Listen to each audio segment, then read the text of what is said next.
seorang warga meninggal dunia saat dalam perjalanan menuju puskesmas Balai Betua. Hal ini disebabkan karena perjalanan mengalami hambatan akibat jalan yang rusak parah. Rata-rata sih kita dari APBD kita itu kita merambah ke daerah pedalaman dulu ya. Memang kita kalau mau tangani semuanya, duit kita nggak ada. Gubernur dan wakil gubernur adalah satu mata uang saling mendukung dan tidak dapat dipisahkan. Itulah kami. Dan pada saat itu beliau langsung menghampiri saya dan ngomong, jadi kalau terjadi apa-apa dengan saya, Pak Wagub ini dalam.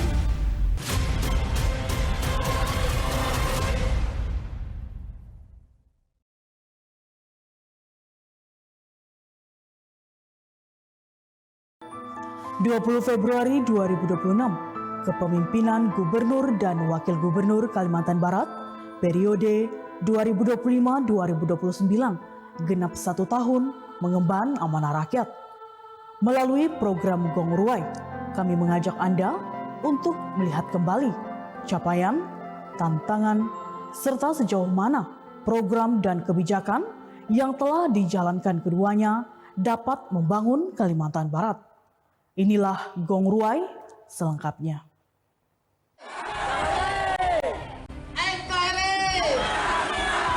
Perjalanan politik Rian Norsan dan Krisantus Kurniawan dimulai dari kampanye Pilkada 2024.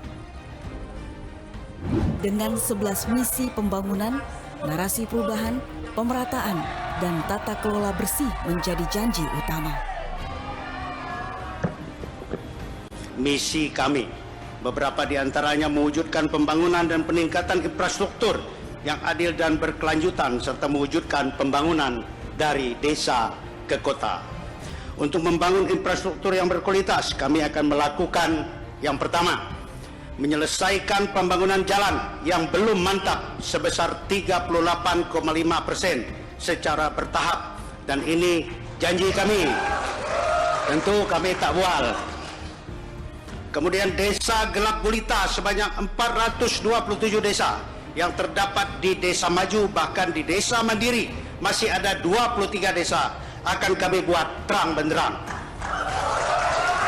3. Guna meningkatkan pelayanan kepada masyarakat bisa langsung dan cepat serta transparan.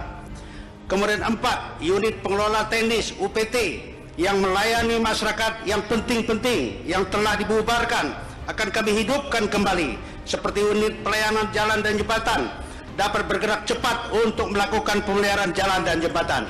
UPT Taman Budaya akan kami hidupkan kembali agar bisa memberikan ruang bagi pekerja seni dan budaya serta generasi muda untuk berekspresi. Juga unit pelayanan penyakit menular akan bisa langsung cepat melayani pasien yang cukup besar jumlahnya akan kami hidupkan kembali, serta UPT lain yang strategis. Kemudian kita sama-sama akan menjaga sumber daya alam yang berkelanjutan secara segera. Akan kami tetapkan kawasan konservasi tinggi agar rakyat bisa segera mengelola kawasan tersebut, dan perusahaan pun akan diuntungkan karena merupakan persyaratan ISPO, Indonesian Sustainable Palm Oil. Sistem penyediaan air bersih umum regional yang belum ada akan segera kami bentuk tim dan segera kami tetapkan untuk melaksanakan kewajiban PP nomor 122 tahun 2015 sebagai upaya penyediaan air bersih untuk masyarakat Kalimantan Barat. Untuk menjaga stabilitas ekonomi, kami terus berkomitmen menjaga inflasi, meningkatkan daya beli masyarakat dengan cara menjaga ketersediaan 9 bahan pokok untuk masyarakat, memberikan bantuan bisnis UMKM daerah. Tentu saja semua ini kami lakukan untuk mewujudkan Kalimantan Barat yang adil, demokratis, religius, sejahtera, dan berwawasan lingkungan. Selain daripada itu, saya tambah lagi Bandara Supadio dari internasional turun kelas menjadi domestik. Kita akan upayakan menjadi internasional kembali. Kemudian kita sudah memiliki beberapa bandara, Sintang, Singkawang, Kapuas Hulu. Melalui Sintang kita dorong untuk ada penerbangan dari Sintang ke Jakarta, Jogja, bahkan Surabaya. Saya pikir itu saja pasangan nomor urut 2. Dukungan masyarakat mengantarkan keduanya pada kemenangan dan penetapan resmi oleh KPU dan pelantikan menjadi simbol dimulainya tanggung jawab besar bagi Kalimantan Barat.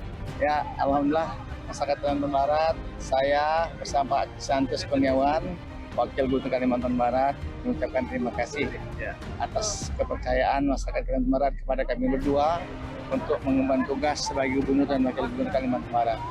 Mudah-mudahan kami bisa amanah dan memberikan yang terbaik untuk masyarakat Kalimantan Barat ke depan. Visi besar yang diusung Kalimantan Barat adil, demokratis, religius, sejahtera, dan berwawasan lingkungan dengan 11 misi dijabarkan dalam program infrastruktur, ekonomi, tata kelola, dan perlindungan lingkungan. Tapi kalau kita mengacu apakah misalnya target capaian 1 tahun masa kepemimpinan Pak Rian Norsan dan Pak Krisantus memang menurut saya masih perlu dievaluasi. Karena ini kan keberlanjutan dari gubernur dan PJ gubernur sebelumnya. Nah itu kalau kita lihat adalah terkait dengan progres visi-misi seperti yang dipertanyakan tadi. Ya, janji itu kan mesti diwujudkan. Oleh karena itu, menurut saya terpenting adalah bagaimana janji itu mampu terrealisasi dan terukur. Nah, kalau saya lihat memang masih belum sepenuhnya dia mampu. Karena ada beberapa persoalan-persoalan di internal sendiri maupun kondisi eksternal juga mempengaruhi. Di bawah kepemimpinan Rian Norsan dan Krisantus Kurniawan, pemerintah Provinsi Kalimantan Barat mengusung visi mewujudkan Kalimantan Barat yang adil, demokratis, religius, sejahtera, dan berwawasan lingkungan.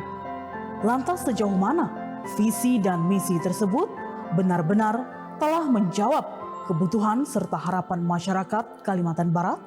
Ikuti terus Gong Ruai.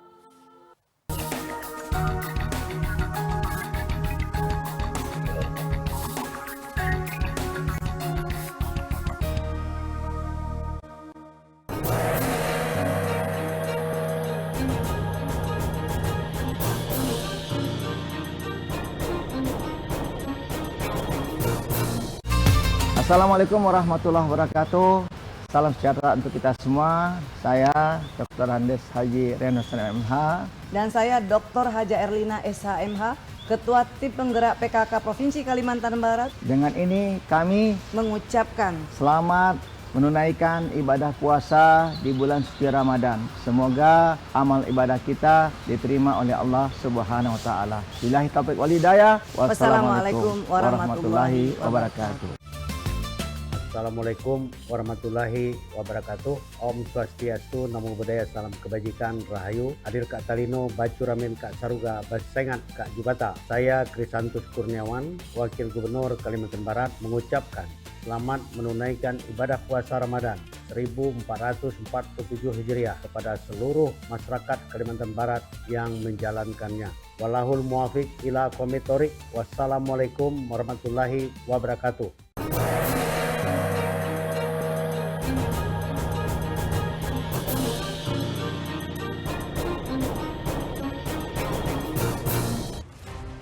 Satu tahun pemerintahan Rian Norsan dan Krisantus Kurniawan menjadi momentum evaluasi atas konsistensi visi adil dan sejahtera. Ya, dari semua misi itu memang ukurannya itu sebenarnya di indikator utama.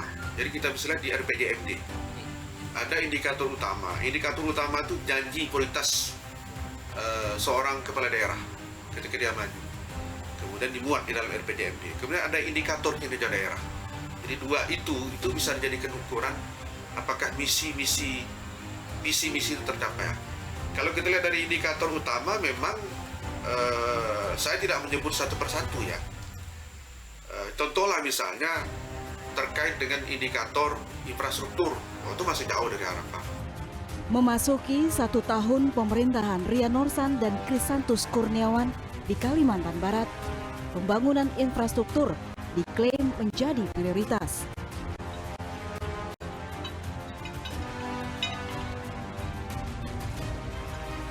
Sampai ke rumah sakit tepat waktunya karena akibat infrastruktur yang Seorang warga warga meninggal dunia saat dalam perjalanan menuju puskesmas Balai Bekuah. Hal ini disebabkan karena perjalanan mengalami hambatan akibat jalan yang rusak parah. Peningkatan jalan provinsi, perbaikan jembatan, dan akses ke wilayah terpencil terus digaungkan. Namun di lapangan, sejumlah ruas jalan masih rusak dan pemerataan pembangunan dinilai belum menyentuh semua daerah. Rata-rata sih kita dari APBD kita itu, kita merambah ke daerah pedalaman dulu kan. Memang kita kalau mau tangani semuanya, kita nggak ada. Instrumen kita untuk merealisasikan itu sendiri sangat terbatas sekali. Pertama terkait dengan anggaran kita. Anggaran daerah kita ini sangat relatif kecil sekali. Ya kan, berbagi dengan kondisi bagaimana pemerintah pusat untuk dana bagi hasil katakan demikian atau dana transfer pusat itu yang sangat terbatas sekali, dan tentu ini juga tidak akan memungkinkan dengan gerakan yang cepat gitu ya untuk melaksanakan pembangunan di wilayah kita. Dari sisi ekonomi, peningkatan PAD, investasi, hilirisasi, dan dampaknya terhadap masyarakat menjadi perhatian. Apakah kebijakan ekonomi benar-benar menekankan pada kemiskinan atau masih belum optimal?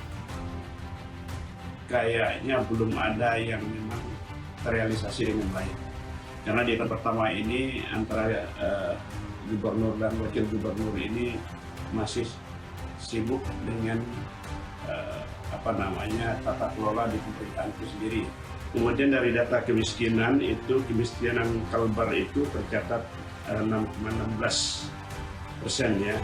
Itu sebenarnya kalau dilihat dari kemiskinan itu terjadi penurunan dari sebelumnya itu 6,25%. Artinya ada peningkatan. Tapi apakah itu kerjanya gubernur? Tentu tidak. Karena itu kemiskinan itu juga ada andil dari setiap kabupaten kota, karena kemiskinan Kalbar ini gabungan dari kemiskinan kabupaten kota.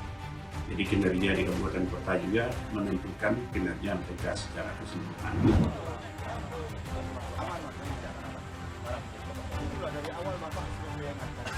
Sengketa antara masyarakat adat, perusahaan perkebunan, dan izin pertambangan terus muncul di sejumlah wilayah.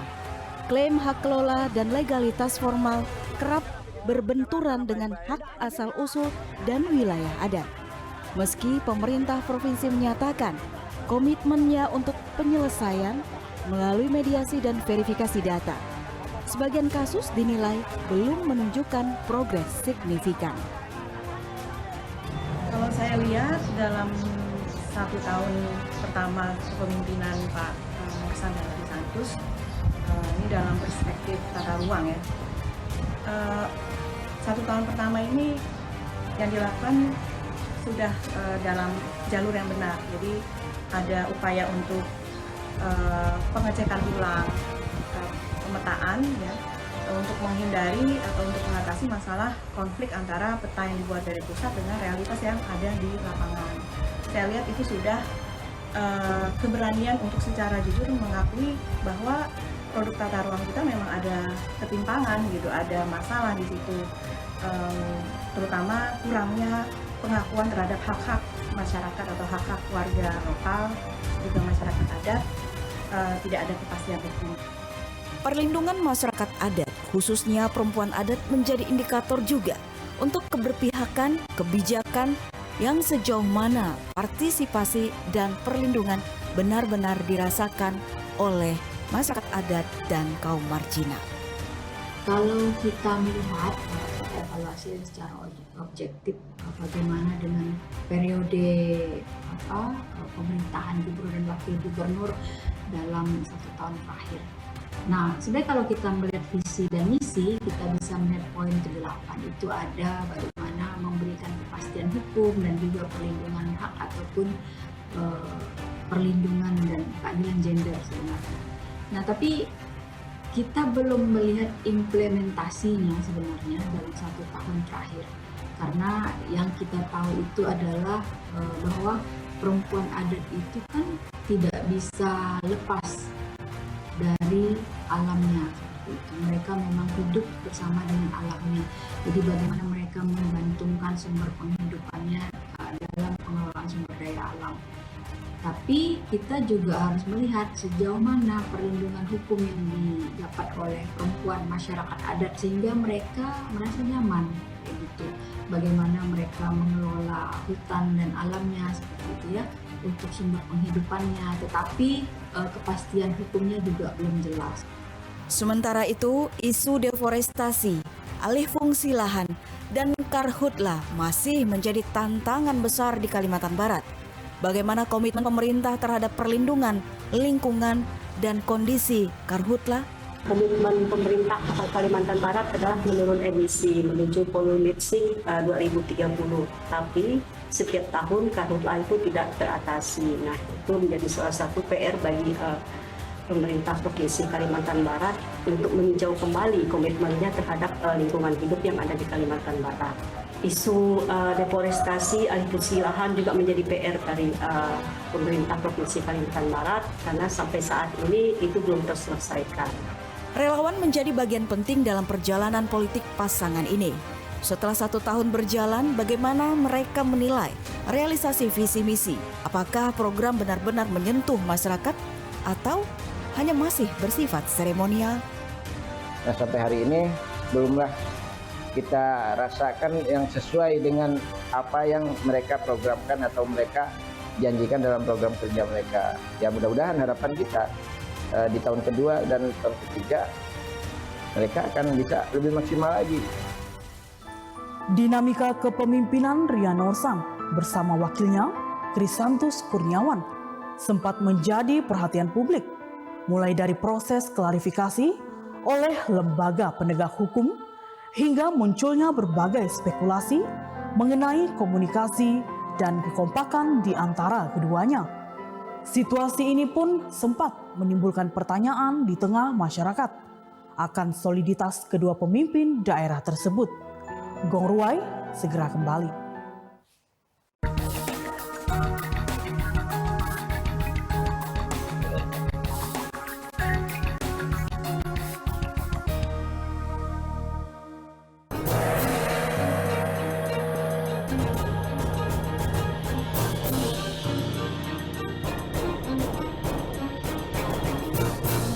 Bismillahirrahmanirrahim. Assalamualaikum warahmatullahi wabarakatuh. Bulan Ramadan telah tiba, bulan penuh keberkahan dan ampunan. Bulan Ramadan merupakan momen yang tepat bagi kita untuk memperbaiki diri dan memperbanyak amal soleh. Mari kita sambut bulan Ramadan kali ini dengan kemurnian hati dan tulus ikhlas. Kami, pimpinan DPRD Provinsi Kalimantan Barat beserta anggota mengucapkan selamat menjalankan ibadah puasa Ramadan tahun 1447 Hijriah. Marhaban ya Ramadan. Pergi ke sungai melihat keramba, ada ikan mas, paten dan nila. Bulan suci Ramadan telah tiba. Semoga puasa kita diterima Allah Subhanahu wa Ta'ala. Wabillahi taufiq wal hidayah. Wassalamualaikum warahmatullahi wabarakatuh.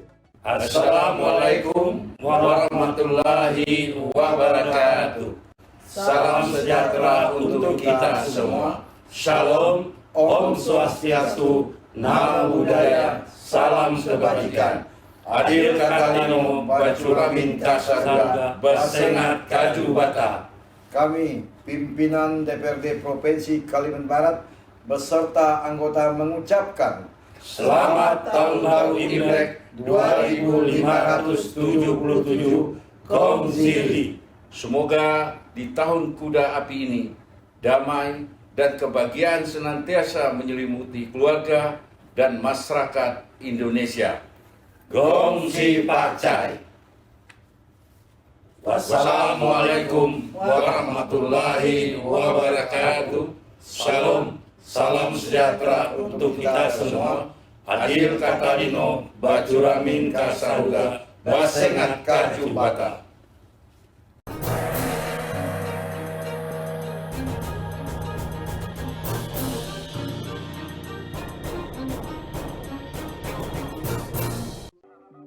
Pada 100 hari kerja, mahasiswa menggelar aksi di kantor Gubernur Kalimantan Barat, Juni 2025. Mereka menuntut transparansi anggaran, evaluasi proyek strategis, percepatan realisasi janji kampanye, serta perlindungan lingkungan dan masyarakat adat.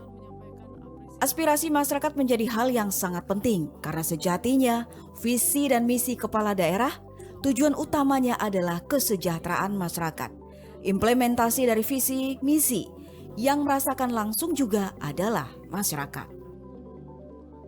Saya selaku ketua DPC PPDI Kabupaten Bengkayang, saya merasakan sangat kecewa ya. Agak kecewa, bukan sangat kecewa, tapi agak kecewa. Kenapa? Karena memang keberpihakan pemerintah kepada kaum difabel itu masih belum ada sama sekali. Minta adil lah, itu harapan dia adil kan.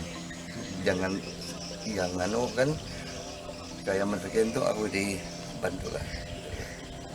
Nah, untuk saya miskin tidak dibantu, yang kaya tidak dibantu jangan. Itu kan sama suaranya kalau sesuai dengan kemenangan kan. Bagaimana menang, menang sesuai. Miskin kaya itu harus bantu. Selama 1 tahun ini, periode pertama ini, saya melihat regulasi terkait dengan kepemimpinan beliau ini, saya pikir tidak terlalu ada hal signifikan yang beliau buat. Karena apa? Semua hal-hal program yang terkait dengan proses-proses pembangunan itu tidak terlepas daripada anggaran. Nah, kita mengetahui bahwa hampir seluruh Indonesia ini mengalami penurunan anggaran baik APBN, APBNP, APBD provinsi dan APBD kabupaten. Nah, ini semuanya terkait dengan sebuah regulasi. Ketika kita bicara tentang proses pembangunan, di situ ada uang. Nah, uangnya ini yang tidak ada. Tetapi menurut hemat saya secara pribadi, Pak Gubernur harus mampu mengambil langkah-langkah bijak terkait dengan pengurangan anggaran dari pusat. Dinamika komunikasi antara gubernur dan wakil gubernur menjadi perhatian publik. Stabilitas pemerintahan sangat ditentukan oleh soliditas kepemimpinan. Gubernur dan wakil gubernur adalah satu mata uang, saling mendukung dan tidak dapat dipisahkan. Itulah kami. Saya dianggap dalang melaporkan berita-berita tentang kasus hukum di Provinsi Kalimantan Barat. Dan pada saat itu beliau langsung menghampiri saya dan ngomong, ini kalau terjadi apa-apa dengan saya, Pak Wagub ini dalangnya. Kita harus jujur mengakui, ada problem yang dihadapi 1 tahun masa kepemimpinan Pak Rian Norsan dengan Kirsantus ini. Ada disharmonisasi menurut saya. Ini jujur harus kita ungkapkan. Punya dampak menurut saya. Punya dampak. Untuk kemudian memperkuat kembali capaian-capaian itu. Karena disharmonisasi hubungan antara gubernur dan wakil gubernur ini berdampak terhadap kinerja di OPD, di dinas badan kantor. Apalagi ada stigmatisasi misalnya ini kelompoknya ini kelompok ini. Nah, itu akan berdampak. Jadi menurut saya memang ini menjadi catatan penting menurut saya untuk pemerintahan Pak Rian Norsan dengan Pak Kirsantus ini agar ini menjadi koreksi total, evaluasi total. Disharmonisasi antara kepala daerah dan wakil daerah itu punya dampak ya, untuk memperkuat pelaksanaan gudawan. Karena ini berdampak terhadap motivasi kerja ya, di lingkungan OPD. Tidak boleh antara terjadi kontradiktif dalam statement satu sama lain. Jadi sebelum ada pembicaraan lebih lanjut, ini mesti dikoordinasikan antara gubernur dan wakil gubernur. Nah, sehingga kesan-kesan semacam itu berkembang sedemikian rupa sehingga berdampak terhadap proses pembangunan itu sendiri. Jadi kita bersyukur bahwa di Kalimantan Barat ini dengan kejadian semacam itu, karena kita di Kalimantan Barat ada satu tokoh kita dan di situ peran Pak Usman Sabta waktu itu mencoba untuk mengkomunikasikan kedua belah pihak. Ya, alhamdulillah sekali bahwa saat sekarang ini kita lihat sudah begitu harmonisnya antara gubernur dan wakil gubernur. Ini dua-dua saya undang ke Jakarta. Saya bilang kita ini bersaudara. Banyak yang ingin perpecahan. Tapi itu bukan sifatnya orang Kalimantan Barat. Jadi jangan ada orang memecah belah untuk mengambil keuntungan dari mereka berdua. Karena mereka berdua ini adalah orang Kalimantan Barat. Jadi jangan dipecah belah mereka. Terima kasih kami haturkan kepada Ketua Umum Bapak Dr. Usman Sabta. Evaluasi 1 tahun menjadi cermin arah 5 tahun ke depan. Koreksi kebijakan dan konsistensi menjadi kunci keberhasilan.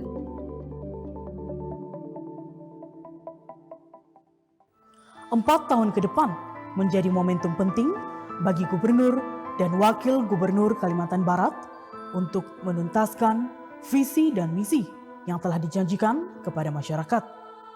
Harapan publik ini tertuju pada konsistensi dan soliditas pemimpin Kalimantan Barat agar seluruh program benar-benar terwujud dan dirasakan merata oleh masyarakat Kalimantan Barat. Demikian Gong Ruwai kali ini, tim Gong Ruwai, sampai jumpa.